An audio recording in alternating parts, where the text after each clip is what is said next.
Hello, this is Shauna from the Foil Fox. I'm so glad you're joining me today. We have these wonderful sun-kissed flowers. These are from Penny Black, and we're going to use them in a little bit different way. Here you can see how you can just do a single spray of these and have them upright like the photo shows it there. But we're going to do it a little bit different, and I'm going to show you all of the sentiment builders they have. This one is Friend and then Enjoy, and they have all of these sentiments that kind of match up with that. Thanks, happy, and hello.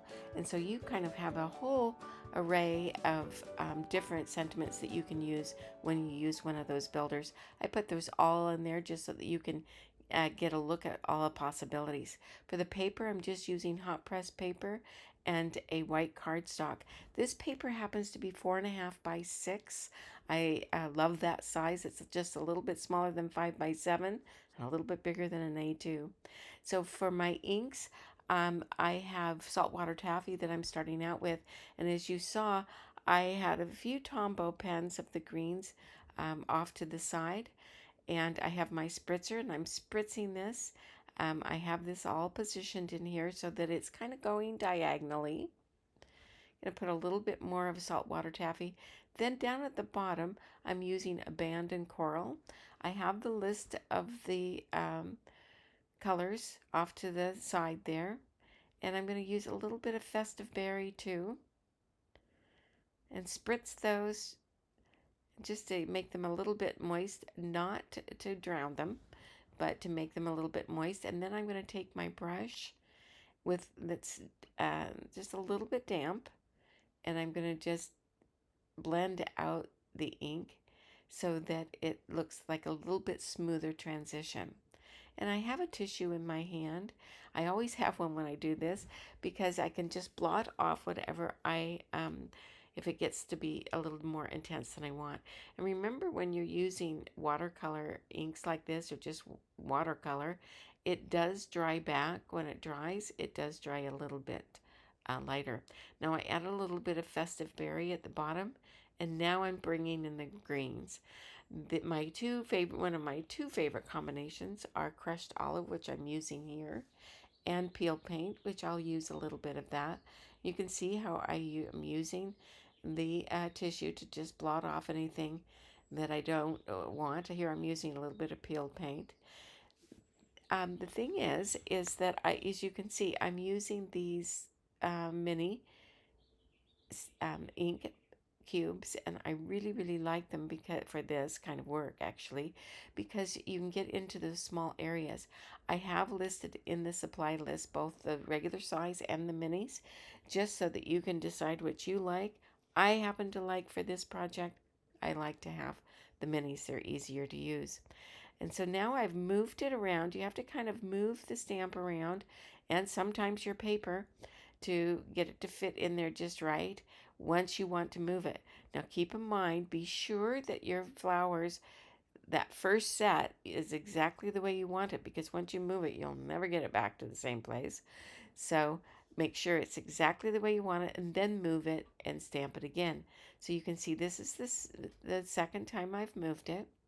And I'm adding just a touch of wild honey there too, because I just think that the yellow gives it a little bit extra dimension. It makes the flowers look a little bit different, which I don't want them to be all the same. Now that flower right there, I just think I haven't gotten all of it, so I'm going to stamp that again. And I'm using the greens again and putting those into on the stems.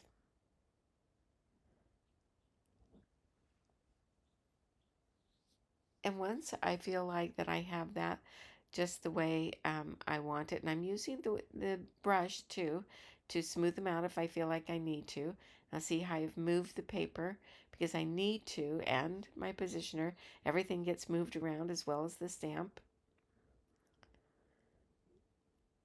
And I'm going to now stamp just that little corner. So I have it coming diagonally. This one is going to be landscape, so I'm going to have this be longer, the longer the horizontal from east to west is the longer side. So I'm just stamping just those little flowers down at the bottom using the same inks as before, starting with the saltwater taffy. I'm going to add a little bit of the wild honey and then the festive berry and the abandoned coral. And I'm going to go back with the green as well. And these are my darker flowers, and you'll know what I mean in just a minute. Now I like to use these Tombow pens. You can color all of the stems if you want to really get in there and be really accurate. You can just use the Tombow pens instead of the peeled paint and the crushed olive, but I do use it to kind of smarten up everything. Now I have some masking paper. Now I love this Eclipse roll because you just have so much masking and you can just peel off whatever you roll out, whatever you want, and then roll it back up. So I just stamped it. I just used one of the inks to stamp it just so I have a good image. And I'm going to just roughly cut around it. I'm just going to do the flowers. I don't need to do the foliage because it's not going to go down that far. But I'm just going to cut away, and you can see I'm not being super precise. For this, you don't really need to be, but just having a mask to cover some of the flowers so that we can do another stamping. Now I think that I've got to do all the flowers here. I'm down at the bottom because I know that I want to get some flowers right in between those two groupings that I did. Now I did another one off camera, so I'm just going to cover that up so I have two masks there. And now I'm going to position the stamp. And I'm just using saltwater taffy. I'm not going to use the other colors. Just a touch of the crushed olive. Those are the only two that I'm going to use for this stamping, and I'm going to stamp very light. You know, the saltwater taffy is quite a light pink, and so but I am still really being very careful. You can see I'm using a stamp press there, and I have just barely enough ink on there. I think it's better to stamp it a couple of times to get the intensity you want rather than stamp it and then have it too intense in the very beginning. So I'm just repeating these steps again with the saltwater taffy and a little bit of the crushed olive. I'm purposely making these just a little bit light because I want them to look like they're kind of behind there, and that's what you achieve when you use a mask, because those flowers in the very front that we did before will still stay in the front because we've masked them and we're not stamping over them. I thought I was missing a flower, which I think I am, so I had to cut that little side out just to make that flower just a little bit more pronounced down at the bottom and fill the bottom the way that is. Now we'll peel that off, and you can see we have this really beautiful display. Love these flowers, and they're very simple. Now I've taken just a little smush some of the abandoned coral. You can use festive berry and some wild honey, and I am just splattering some. I'm being very careful, just some ink on there. Now I'm using my bleed proof white. Gonna put a little of that on there, and then get my brush a little bit wet. Now this is very subtle. I don't know if you're picking it up on the camera, but it is quite subtle, and but I really like the addition of it. So I'm just adding a little bit of this. Then I'm going to use the friend builder, I think, and I've already got it all arranged there on the top. I'm using Shady Lane. This is a VersaFine Clair ink. Really love this. This is a permanent ink. I'm inking that up, and then we're just going to stamp that. And I just kind of kiss the paper at first because, again, I can always go darker, but I can, do multiple times. But the first time, if I do go too dark, then I'm kind of sunk. So now I'm just using a tape runner. Really like this tape runner. It is permanent. It's in our supply list, and it's from scrapbook adhesive, and it just fits right on the front of our card base. And remember, this one is 4.5 by 6, just giving us a skosh more room than the A2. Now that one's finished, and we're going to set that aside really quickly because I'm going to dash to the next one. Same technique. This one's going to be portrait, so it's going to be longer up and down. I'm using antique linen, and then I'll use a little bit of brushed corduroy, especially in the corners, just to give it a little bit more drama. Now, I have found these little sponge daubers, and I like using them to give you a sponged effect. And I have those in the supply list too. They're very inexpensive, and they're great to use for lots of different things. I don't know if you saw the graduation card, but I use these to spread acrylic paint and to apply them over a stencil, and they work fabulous for that. Now, I have two things. I have vintage postcard, and I have letter background. These are two stamps from Penny Black. I'm taking the vintage postcard, and I'm just going to do this at an angle. And I'm going to just lightly stamp this. So I'm going to stamp it off once with the paper. So I had just put some regular copy paper there first. And then I'm going to use now the letter. I can always stamp it twice, like I said. Well, this one, I'm just going to take little sections of it and stamp it.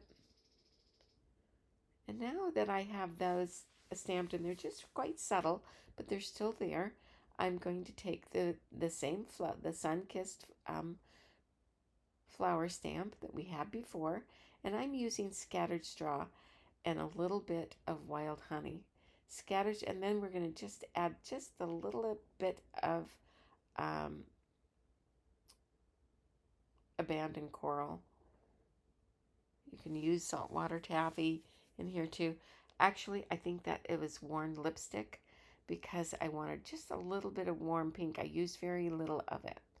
Now here I'm going to be using the Tombow pens. You can see how easy they are to use to get into those small areas.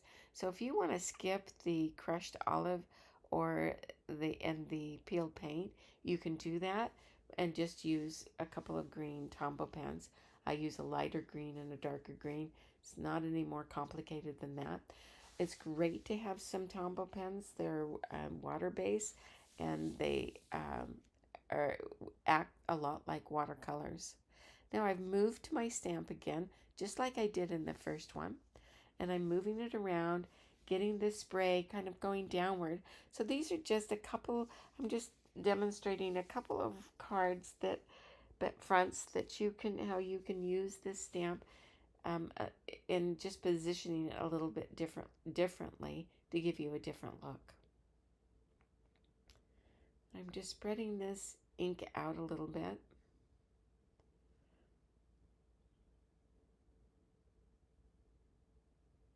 And now I went back over it with that scattered straw.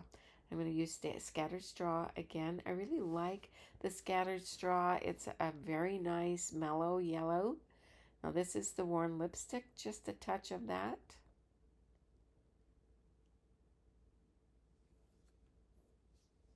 And I'm going to take my brush and smooth these out. That really gives you an idea of how it's going to dry back. We'll use a little bit of the green, the stems. Now I'm going to use those same masks that I had before for the first card, and I'm just positioning this, and sometimes you just have to move around the card and the stamp and the positioner just to get it the way you need it to. Now this, I'm just using scattered straw. That's all I'm using. just a little hint of these flowers. Just like before, I want it to look like it's from behind and just kind of fading back. And I just use these masks and move them around. Um, and like I say, you do sometimes have to move around the stamp and the positioner and the paper just to get it just right. Now I'm just going to stamp it, and I'm just not even going to put it in position. I just wanted to just get it in just a little areas.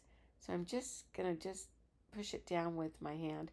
You want to be careful with that because sometimes you can get the edges. So you want to make sure that you only have ink on the flowers. See, it's just giving that second generation stamp. The scatter straw is so light that it does give you that second generation without stamping it off first onto a piece of scrap paper. Now, I thought that the letter background didn't show up so much, so I put a little bit off camera using the brushed corduroy just like before, just made it a little bit more pronounced. Now I'm using these colors, the wild honey, a little bit of abandoned coral, and the brush corduroy, and doing just like I did before. And I am splattering, just little splatters, and now using the white as well. This one might show up a little bit more. Now, I used a different sentiment for this. I wanted it to be thinking of you. Delightful Day, which is a penny black stamp, is a great one to have. And I am blocking off the bottom part of it and just getting the thinking of you. I'm using some spiced marmalade primarily here. I started out with wild honey, but it wasn't quite dark enough, so I went with spiced marmalade. Now that it was dry, be sure it's dry before you turn it upside down and put your tape on it. But I'm using a cream background and just going to position that. And this one I'm going to add just a few little sequin. These are very clear, and I don't know if you're going to be able to see them on camera, but it does just add a little bit of dimension and sparkle to the card. And I just thought I would add a few groups of these. Just adding dots of the glue, and then just picking those up and adding little dots of these sequin. And now you can see that. You can barely see them, but I hope maybe you can see them in this picture as we get a little bit closer. So here is the finished product. And as always, I would love to know which one you like the best. Here is the one that we did before in those wonderful pinks. And you can let me know which one is your favorites. And we'll just recap. We just used the Sunkissed, and then those builders. I also used that the vintage postcard, the letter background, and that delightful day. And so that kind of completes our video for today. We rushed through that. I hope you enjoyed it. If you did, please give us a thumbs up. And if you haven't already, we'd be over the moon if you would subscribe. Thanks so much for joining me, and I will see you next time. Bye.